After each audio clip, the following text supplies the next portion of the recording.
Hey, thank you. Thank you for joining me tonight. It is a Sunday night at 9:40 p.m., so that means it is time for the Burning River Browns Talk Show. I appreciate each and every one of you. Thank you for joining me. This is a part of the Fanatical Elves Network, which is a subsidiary of the Fans First Sports Network. Much appreciated. Please like, comment, share, subscribe, hit the notification bell. Fanatical Elves has a lot of great people providing great Cleveland Browns content, I should say. Speaking of which, story was brought to my attention last night, and I give credit where credit is due. My kosher co-host on Friday nights, Sherry, messaged me the story that was on. I believe I have the link here. I'm going to share it in a few minutes with you. I'm going to share it shortly. If I say that, it is the NEO Trans blog is what it's talking about. But and we'll get into that about how there might be an alternate site for the new stadium downtown. We will talk about that. So it's interesting. Glad to hear it. Glad to see it. Thank you for joining me. But before we go any further, without any further ado, I do need to pause for a break from our sponsors. All right, I'm back. Thank you. Much appreciated. Thanks for staying with me. Okay, let's go ahead and share this story, and we'll talk through it as I go here. So I'm gonna go ahead and share my screen. Sharing my screen is what I'm doing. All right, this is the NEO Trans blog, and of course, there's ads and stupid stuff that are gonna pop up with this. So I apologize for that, but there's not much I can do. It says Haslam's mini downtown at Brook Park or Burke. Yes, yes. According to this article, 2 dozen stadium area building are 2 dozen area buildings possible. 2 dozen stadium and area buildings possible. So the current area that occupies where Burke Lakefront Airport is rumored to be closing down. It's rumored that they want to repurpose it. The city wants to redevelop it, possibly as a park, possibly as other things. The rumor that's coming along here is that they're trying to say, hey, we can offer this to the Haslams as a site for the dome. This is the first time I heard this. Had no idea about this until last night, about 24 hours ago. Surprised me. Now, any Burke closure plans depends on funding improvements to Cuyahoga County Airport and or possibly other small airports in the region that offer facilities that are the same or better than what Burke has. In other words, this is when it comes to an airport, the Federal Aviation Administration requires all commercial service airports like Cleveland Hopkins International Airport to have a reliever airport in the same geographical area and to meet specific designs and size minimums with regards to runway length, tarmac areas, hangar spaces, and terminal spaces. Burke has it, other nearby airports don't. FAA probably will not allow Burke's closure until another nearby airport like Cuyahoga County's is expanded. So it seems like there's some hoops to jump through, some red tape to cut, especially when you're talking about the federal government. We all know that, hey, it's a government bureaucracy. It's just the reality of the situation where you have that. And it would be great. I mean, I think, hey, if they want to build a new stadium, build a dome, keep it downtown, I'm cool with it. I'm very, very cool with it.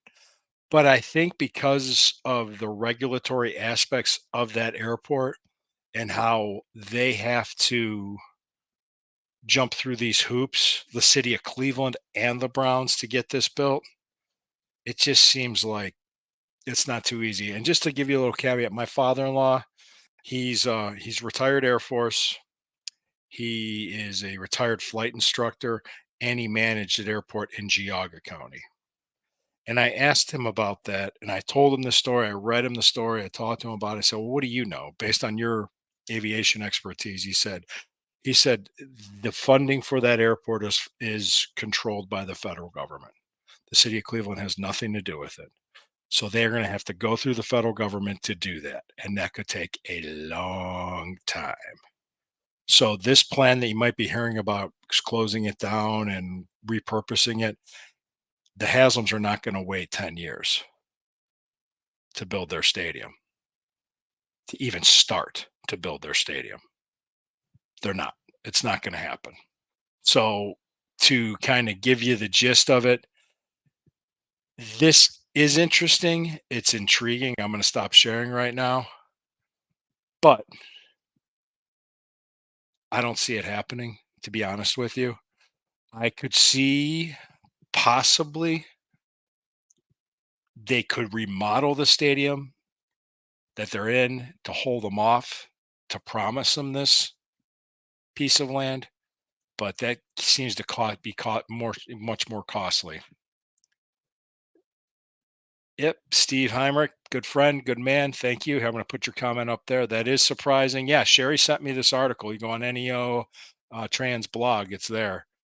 Another one that's surprising and interesting. Yes, sir, it is. Thank you for commenting and thank you for tuning in. I appreciate it. So back to it.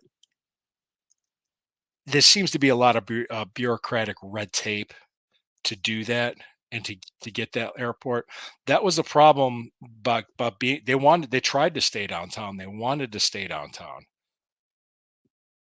It's just there wasn't enough land to accommodate them for what their plans were. And the one place that has the land, it's you have to deal with the federal government. And anybody that's ever dealt with the federal government, it's not easy. It's difficult. And it's just the reality of the situation. So just I'm going to probably sit down and write an article about how I believe the Brook Park deal will probably still happen, and I wouldn't be surprised if something's announced between now and the end of the year with Brook Park. Because on the other hand, that's 400 acres of land that Burke Lakefront Airport. It's a lot of land versus 176 in Brook Park. Okay, now Brook Park, the city of Brook Park, I should say, rolled out the red carpet for the Browns. Come on, we'll take your business. We'll do this. They want it. They're welcoming them because they know that the land's just sitting there undeveloped. This would be an economic boom, despite what certain Cleveland city councilmen and professors from out of state say. But they're just looking at the stadium of it. They're not looking at what other things that'll bring to the city. Not just events, not just monster truck pulls, not just conventions, not just Super Bowls. There's many other things that are going to be built around it that would be helpful versus just having this land sit there and watch these buildings just get more and more dilapidated. So tell me if you think I'm wrong, if you think I'm right. Disagree, don't disagree, don't care. I'm fine.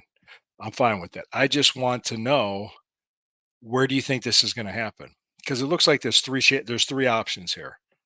Remodel and stay downtown, and I don't mean to be giving you the finger. There's there's move to Brook Park, when build that new stadium in Brook Park, or Burke Lakefront Airport. I think the most likely option is Brook Park. It doesn't make sense to remodel that stadium and have an outdoor stadium sitting there empty 350 days out of the year. Burke Lakefront Airport there's a lot of bureaucratic hoops to jump through to get to just to be able to use that land. That whole announcement to repurpose that land could have nothing to do with the stadium. The land bridge got approved. Great. Now you can repurpose that. They're talking about using it more like a park, where federal government might be okay with that if they have a comparable airport because it's to do with Federal Aviation Administration regulations. There's some hoops to jump through with the federal government. So it's just not as easy. It's not buying an office building and just taking it over. It's not. So this, to me, what I think is going to happen, what I think is the path of least resistance, is still going to be Brook Park.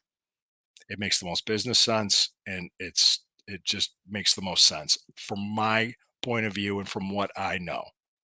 But I'd like to hear what you have to say. Thank you for joining me on this Sunday night.